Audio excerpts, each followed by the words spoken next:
안녕하세요. 다시 되찾은 인생을 즐기며 살고 있는 30대 여성입니다. 여기서 즐기고 산다는 건 탱자탱자 놀면서 지내고 있다는 뜻은 아니고요. 더 이상 남에게 휘둘리지 않고 쓸데없는 스트레스를 받지 않으며 잘 지내고 있다는 얘기예요. 정말이지 그땐 왜 그렇게 나 하나만 참으면 그래도 괜찮아지겠지 않은 바보 같은 생각으로 참아가며 지냈는지 모르겠어요. 그런데 솔직히 말해서 제가 그런 마음으로 참아주고 했으면 남편도 좀 고마워한다던가 그랬어야 하잖아요? 그런데 하나를 해주니 두 개를 해달라고 하고 두 개를 해주니 세 개를 해달라고 하고 그래서 더는 이렇게 살다간 정말 안 되겠다 싶어서 이혼하자고 했네요. 남편하고 처음 만난 건 지인의 소개를 통해서였어요. 당시 남편은 9급 공무원이었고 저는 작은 회사에서 일하는 평범한 직장인이었죠. 사실 저는 좀 내성적인 성격이라서 소개를 통해서 사람을 만난다는 건 생각만으로도 부담스러워 거절하려고 했는데 지인이 남자 쪽이 워낙 싹싹한 성격이라서 괜찮을 거라며 한번 나가보라더군요. 그러면서 여자 나이 30대만 돼도 이렇게 누가 소개시켜준다고 안 한다고. 30 넘어가기 전에 가리지 말고 한 명이라도 더 만나봐 그러는데 솔직히 그 얘기 딱 들었을 때 기분은 별로였어요. 안 한다고 하고 싶었죠. 하지만 또 곰곰이 생각해보니까 아주 틀린 말은 아니다 싶기도 하고 지인 말대로 나중엔 어디 가서 제 힘으로 누굴 만나나 걱정스럽기도 하고 그래서 자존심은 좀 상했지만 알겠다 하고 나간 자리였네요. 그리고 그렇게 만나게 된 남편은 지인의 소개대로 조금 부담스러운 감도 없잖아 있긴 했지만 넉살이 좋았어요. 워낙 공통점이 없다 보니 무슨 이야기를 주고받아야 하나 걱정이 많았는데 남편의 주도하에 대화는 매끄럽게 흘러갔죠. 그런 적이 없다 보니 신기하대요. 거기다 성격은 달랐어도 좋아하는 영화 장르라던가 입맛이 비슷해서 소위 통했다는 느낌을 받았거든요. 그래서 어쩌면 이 사람하고 잘 될지도 모르겠다 싶더니 지금 생각해보면 그래도 거기서 멈췄어야 했는데 하긴 지금 이런 후회를 해서 뭐 하겠어요? 아무튼 남편한테 애프터 신청이 왔고 그때는 저도 은근히 기다리고 있었던지라 튕기고 말고 할 것도 없이 좋다고 했죠. 그리고 그렇게 저희는 연애를 시작했습니다. 저희 연애는 그런대로 원만하게 이어져 갔어요. 물론 돌이켜 생각해보면 일주일에 한두 번 만나서 영화 보고 밥 먹고 이야기 좀 나누고 그게 다긴 했는데 그땐 어쨌든 다툴 일이 없으니 다행이다 싶었고 그래서 잘 맞는다고 생각했었네요. 한편 사귄 지 1년쯤 되던 해 제 직장 상사가 바뀌었습니다. 원래도 가족 기업이라 불안불안했는데 결국 사장 아들이란 사람이 와서 하루아침에 부장 타이틀을 달더라고요. 그리고 불행하게도 사장 아들은 정말 아무것도 모르는 사람이었어요. 그러니 괜한 직원들만 하루가 멀다 하고 시쳇말로 조져대는데 정말 마음 같아선 그래 이 자식아 내가 먼저 관둔다 하고 그 면상에다 시원하게 사표라도 집어던지고 싶은 적이 한두 번이 아니었다니까요. 하지만 솔직히 어디 간들 치사하지 않은 직장이 있나요? 그러니 하루에도 12번 끓어오르는 화를 꾹꾹 눌러 참으며 어떻게든 버텨보려 했습니다. 그런데 그날만큼은 제가 하던 프로젝트를 기어이 자기가 완성하겠다며 가져가 놓고서는 말 그대로 아주 죽을 써버렸더라고요. 그리고 그 일로 진행 중이던 거래가 2건이나 캔슬이 되면서 사장이 아주 단단히 화가 났죠. 그런데 그 순간 이 사장 아들이 제 탓을 하대요? 자기는 아무것도 몰랐다며 저 때문에 이렇게 된 거라고. 그리고 저는 지금도 확신해요. 사장도 이 모든 사태가 제가 아닌 당신 아들에게서 비롯되었다는 걸 알고 있었다고요. 하지만 직원들 앞에서 자기 아들을 나무랄 수는 없었을 테니 애꿎은 저를 탓했고 그때만큼은 도무지 못 버티겠더라고요. 그래서 그냥 알겠다고 내가 나가면 되는 거 아니냐고 나와버렸습니다. 충동적이었지만 어쩔 수 없는 선택이었지요. 그런데 문제는 막상 회사를 그렇게 때려치고 나니 세상이 끝난 것 마냥 어찌나 불안하던지 말이에요. 당장 내일부터 출근을 안 해도 된다는 사실이 기쁘기보단 오히려 더 갑갑하게 느껴졌고 친정어머니에게는 어떻게 말씀을 드려야 하나. 하지만 제 우려와는 달리 친정어머니는 그동안 고생했다 하시며 이참에 앞으로 뭘 하고 싶은지 계획이 어떤지 찬찬히 정리를 해보라고 하시더라고요. 그리고 그렇게 고민 끝에 내린 결론은 이참에 내 장사를 해보자는 것이었어요. 중1 때 친정아버지가 돌아가셨고 이후로 줄곧 친정어머니랑 단둘이 살았습니다. 친정어머니는 여자 혼자의 몸으로 저를 어떻게든 제대로 키워내시겠다며 하루도 쉬는 날 없이 건물 청소부터 식당 주방일까지 닥치는 대로 일을 찾아하셨어요. 그리고 저는 그런 어머니를 귀찮게 하면 안 되겠다는 생각에 주변 또래들보다 조금 일찍 철이 들었죠. 덕분에 음식 솜씨도 꽤나 좋았고요. 그래서 식당을 해볼까 하는 생각도 들었던 모양이에요. 아무튼 오히려 지금이라면 겁이 났을 텐데 그래도 그땐 몇 살 어렸다고 겁도 안 났어요. 오히려 내가 식당을 차린다고 생각하자 그때부터 어찌나 설레던지 심장이 터질 듯 뛰기만 했네요. 그리고 저는 이러한 결정을 남편에게도 전했습니다. 그 무렵 결혼 이야기도 조금씩 나오고 있었기에 남편의 생각도 어느 정도는 저에게 중요했었거든요. 그런데 남편이 제 이야기를 듣고는 뜻밖의 이야기를 꺼냈어요. 식당이라는 게 여자 혼자 하기에 쉬운 일은 아니지 않냐면서 자기랑 같이 하는 게 어떻겠냐고요? 깜짝 놀랐죠. 9급이긴 해도 명색이 공무원인데 게다가 듣기론 5년을 공부해서 어렵게 붙었다고 했었으니까요. 그래서 아니 안정적인 직장을 두고 웬 식당이냐고 괜찮다 했습니다. 혼자 해보고 힘에 부치면 그때 사람을 쓰면 된다면서요. 그런데 남편이 실은 자기도 이렇게 공직 생활을 해보니 여러 가지로 힘든 점이 많더랍니다. 조직 문화니 위계질서니 전부 다 버겁다고요. 그러면서 자기가 미국 생활을 해서 그런 것 같다 뭐 그랬는데 그땐 솔직히 안쓰러운 마음이 커서 정말 그런가 싶었거든요. 그런데 나중에 알고 보니까 미국 생활이나마나 어학연수로 반년 다녀온 게 전부였어요. 그래놓고 저한테는 걸핏하면 미국에서는 어떻고 저떻고 미국인들은 어떻고 저떻고 정말이지 그때로 돌아간다면 주절거리는 남편의 입을 탁 한 대 쳐버리고 싶다니까요. 아무튼 그래서 그래 아무렴 남보단 남편이 낫겠다는 결론을 내렸고 저희는 결혼과 동시에 식당을 차리게 되었습니다. 다만 결혼을 앞두고서야 남편이 제 예상보다 훨씬 적은 돈을 갖고 있다는 걸 알게 되었기에 제가 식당의 대표로서 남편을 고용하기로 했지요. 물론 당연히 남편도 어머님도 제 이런 결정을 마음에 들어하지 않았어요. 공동으로 창업을 한다더니 어째서 와이프가 사장이 되고 남편이 직원이 되느냐고요. 하지만 남편은 자기 이름으로는 죽어도 대출은 못 받는다 버텼기에 저로서는 어쩔 수 없는 선택이었네요. 신혼집은 제가 살던 전세집에서 시작하기로 했고 혼수는 남편이 해왔어요. 다만 제가 기존에 쓰던 가전제품 대부분이 멀쩡했기에 실제로 남편이 사온 건 침대 옷장 그리고 식기세척기 정도가 전부였죠.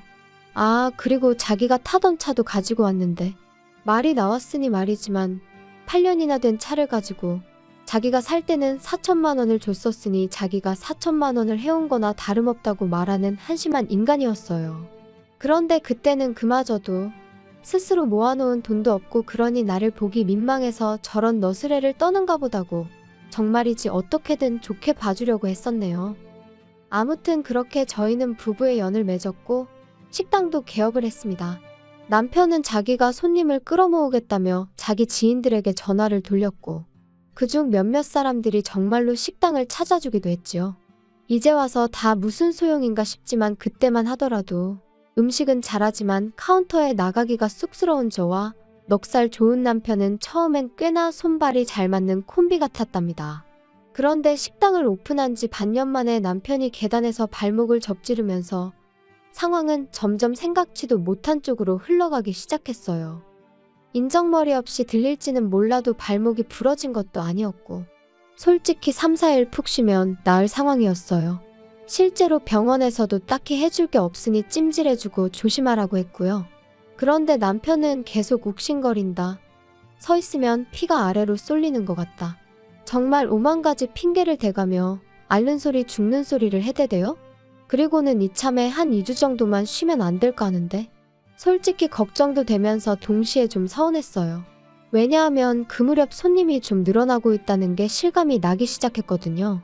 그런데 뭐 사람이 아프다는데 어쩌겠어요. 참으라고만 할 수도 없고. 그래서 그래 이 사람도 공무원 공부부터 계산해보면 거의 10년 가까이를 쉼없이 달려왔구나. 그러니 본인도 쉬고 싶은 거겠지. 라고 제 스스로를 납득시키며 남편이 원하는 대로 2주간의 휴가를 주게 되었지요. 그런데 막상 2주가 지났는데도 남편은 계속해서 앓는 소리 죽는 소리를 멈추지 않았습니다. 아무래도 신경이 어떻게 된 것 같네 하면서 막상 병원은 가지도 않고, 그리고 그때부터 조금씩 요령을 피우더니 나중엔 보니까 남편은 카운터에서 핸드폰이나 하고 있고, 반면에 저는 온갖 일을 떠안고 있더라고요. 식당 열기 전에 장을 보는 일부터 시작해서 재료 손질에 요리의 마감까지. 아침 9시부터 저녁 11시까지 저는 가게에 매여있는 몸이었어요. 하지만 남편은 걸핏하면 아는 사람이 근처에 왔다 하니 얼른 나갔다 오겠다. 이 사람도 다 나중에 우리 손님 될 사람이다. 나는 그냥 사람을 만나는 게 아니고 영업을 하는 거다. 핑계도 가지각색, 난리도 아니었지요. 그리고 저는 그런 남편과 말다툼을 할 여유조차 없었어요. 아니 솔직히 말하면 있어봤자 별로 도움도 안 되는 인간, 차라리 안 보이는 게 낫다고 생각한 적도 있었죠. 하지만 저도 사람이니 그날은 어째서인지 뺀질거리는 남편에게 한마디 하지 않고는 그냥 넘어가지 못하겠더라고요. 그래서 남편더러 언제까지 그럴 거야? 식당 일이 하기 싫으면 차라리 일자리를 구해서 출근을 해. 이게 지금 뭐 하자는 거야? 당신이 생각하기에는 당신이 지금 당신 밥값을 하고 있는 것 같아? 밥값이라니 너는 무슨 말을 그렇게 하냐? 여자 혼자 식당 하는 거 사람들이 알아봐. 그럼 무시해 너. 근데 내가 이렇게 떡하니 카운터를 지키고 있으니까 진상 손님도 없고 얼마나 좋냐? 원래는 오전에 장 보는 건 당신이 하기로 했잖아. 그리고 창고 정리도 당신이 하기로 했었고. 그리고 마감할 때 청소는 왜 안 해? 정말 하나하나 지적할 거 투성인데 내가 얼마나 참고 있는지 알기나 해. 왜 또 이래 진짜? 아침부터 사람 스트레스 받게. 나도 다 생각이 있다고? 그리고 장 보고 정리하고 그런 건 원래 여자가 남자보다 잘하잖아. 그리고 마감할 때 청소는 그냥 대충 하고 아침에 와서 하면 되잖아. 내가 너더러 하라고 한 것도 아닌데 왜 네가 다 알아서 잘하다가 갑자기 짜증이냐? 어이가 없다 진짜. 더 긴 말할 것도 없네.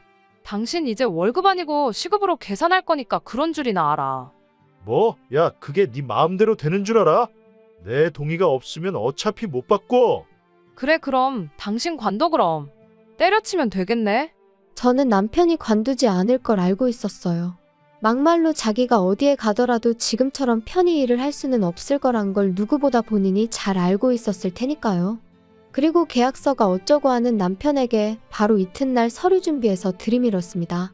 그러자 남편이 저더러 자기가 제가 하루아침에 회사 때려치고 나올 때 보통이 아닌 건 알았는데 진짜 지독하다면서 정 떨어진다고 빈정거리더군요.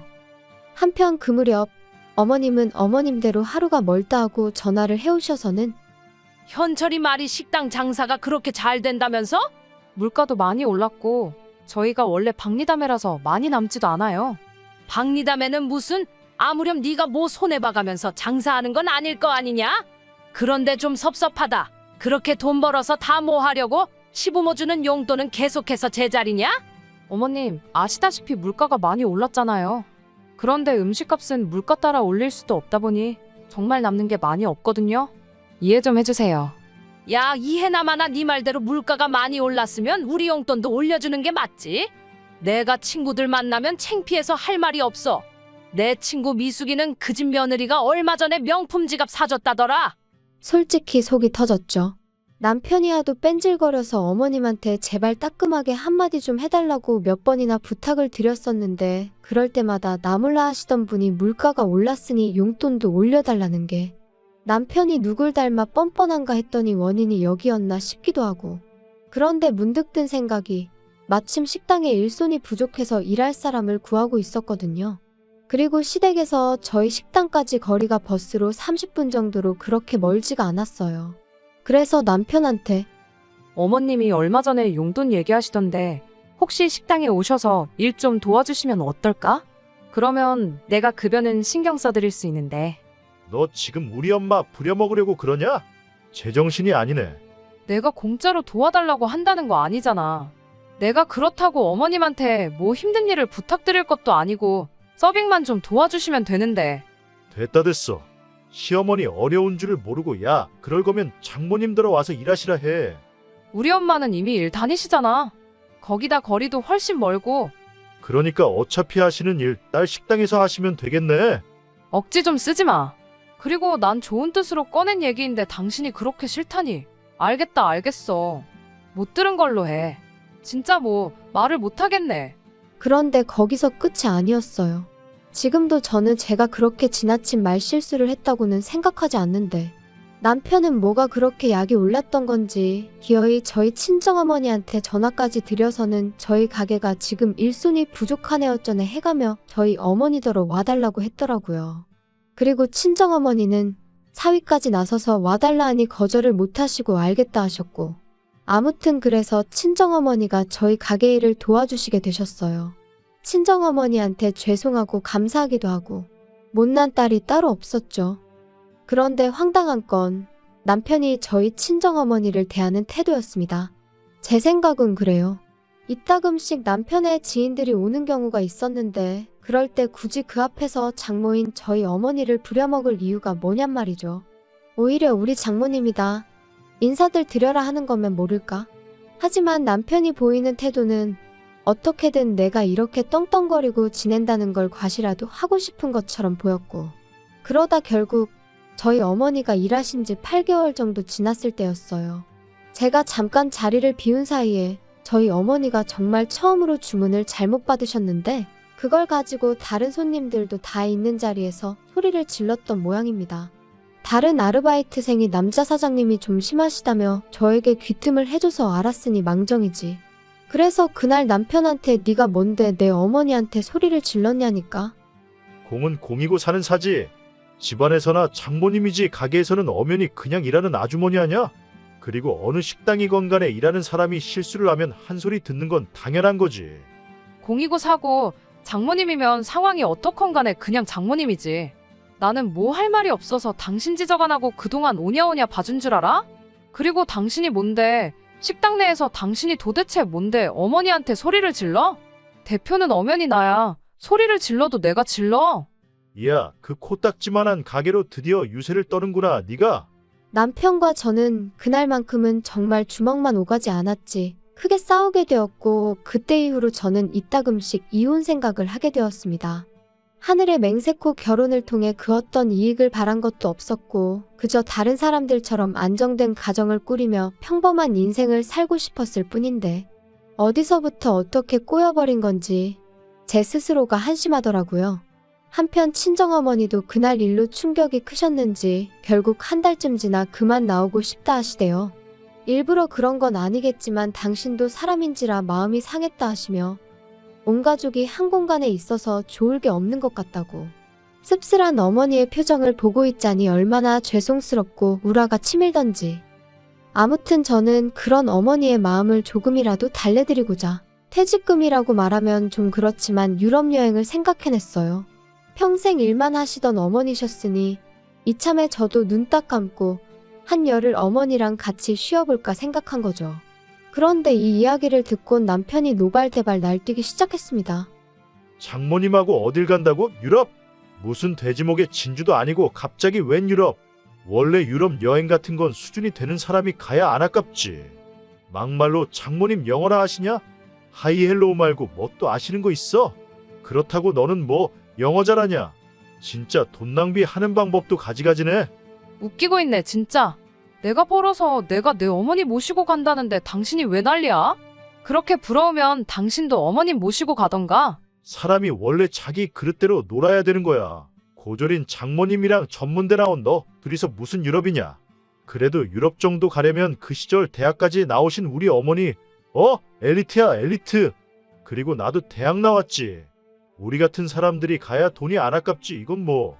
진짜 더는 못 참겠다. 내가 그동안 몇 번이나 당신하고 살면서 당신하고 결혼을 왜 했을까 그러다가도 또 아니지. 그래도 참고 살아봐야지. 하루가 멀다 하고 그렇게 내가 내 마음을 달래며 살았거든?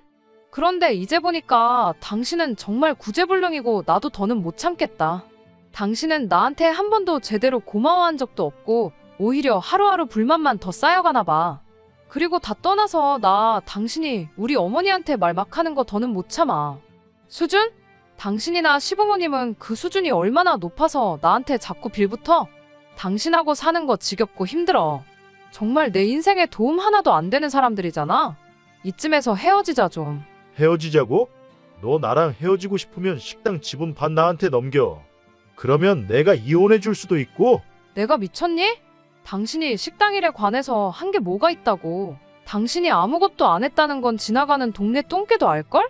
언젠가 이혼을 하게 되면 남편이 어깃장을 놓고 순순히 저를 놔주지 않을 거란 건 어렴풋이 짐작은 하고 있었어요. 하지만 이렇게나 치사하게 나올 줄은 몰랐죠. 그래서 그때부터 저는 법적인 대응을 시작했습니다. 정말 많은 일들이 있었어요. 남편이 가게에 나오면 경찰을 불렀고, 남편은 남편대로 노동청에 저를 신고해 여기저기 불려다녀야 했으며, 저는 또다시 그런 남편으로부터 제 재산을 지키기 위해 변호사와 기관의 도움을 받을 수밖에 없었습니다. 그리고 그런 와중에 이혼 소송까지 해야 했으니 정말이지 눈물은 눈물대로 흐르고 욕은 욕대로 나오는 날들이었네요. 그뿐인가요? 그런 와중에 시부모님은 시부모님대로 핸드폰이고 가게고 전화를 해대서는 악담을 퍼부어대지. 친족이란 이유로 그때는 경찰의 도움도 받을 수가 없어서 예전에 빌려가신 돈으로 고소를 하겠다니까 그제서야 잠잠해지더군요. 아무튼 제 예상보다 이혼은 훨씬 어려운 일이었고 2년이란 시간 동안 저는 원형탈모가 생겼을 만큼 지독한 고통을 감내해야만 했습니다. 하지만 결국 법은 제 손을 들어주었어요. 비록 남편에게 퇴직금을 줘야 했지만 이혼의 대가라고 한다면 그까짓 건 아무것도 아니다 싶었죠. 게다가 시부모님이 급하다며 빌려가셨다가 안 주신 돈은 솔직히 받기를 거의 포기하고 있었는데 막말로 남남되는 마당에 그걸 왜 포기하나 싶대요? 그래서 이혼 확정되자마자 고소했어요. 시부모가 약속이 다른 애였전에 해댔지만 예전과는 상황이 달라졌으니 자기들도 큰소리만은 못 치더라고요. 아무튼 그래서 싹 다 받아냈으니 여러 가지로 몇 년 묵은 채증이 한 번에 내려가는 심정이었지요. 한편 그렇게 완전히 남남이 된 이후로 남편의 소식은 한동안 들은 바가 없었어요. 그러다 얼마 전 지인의 지인이 전하기로는 시부모랑 같이 지방으로 내려가서 식당을 차렸는데 망했답니다. 왜 망했냐고 물으니 처음부터 남편은 카운터 볼 생각뿐이 없었고 그러니 재료 손질부터 서빙까지 전부 다 일하는 사람을 썼던 모양이에요. 그러니 뭐 막말로 남는 게 있었겠어요? 게다가 시부모님 집으로 담보 잡아 그걸로 권리금 1억인가 주고 들어갔었다던데. 지방에서 권리금 1억이면 그것도 보통이 아니거든요. 아무튼 뭐 들으면 들을수록 한심한 생각만 들고 동시에 갈라서길 정말 잘했다. 정말 잘했다. 뒤늦게나마 제 스스로에게 너 참 용기 내길 잘했다. 멈추지 않길 잘했다. 그렇게 말해주게 되대요. 저를 올가매는 남편이란 작자를 끊어내고 난 지금 저는 그 어느 때보다 훨훨 날아다니는 기분이에요. 혹시 여러분 주변에도 여러분이 앞으로 나아가는 걸 시샘하고 어떻게든 끌어내리려는 사람이 있나요? 그렇다면 저는 가차없이 그 사람과의 인연을 끊어내시라 말씀드리고 싶어요. 사실 인연을 끊어낸다는 게 결코 쉬운 일은 아닙니다. 순간순간 마음이 약해질 때도 있고요. 내가 잘하고 있는 건가 하는 의구심이 들 때도 있거든요.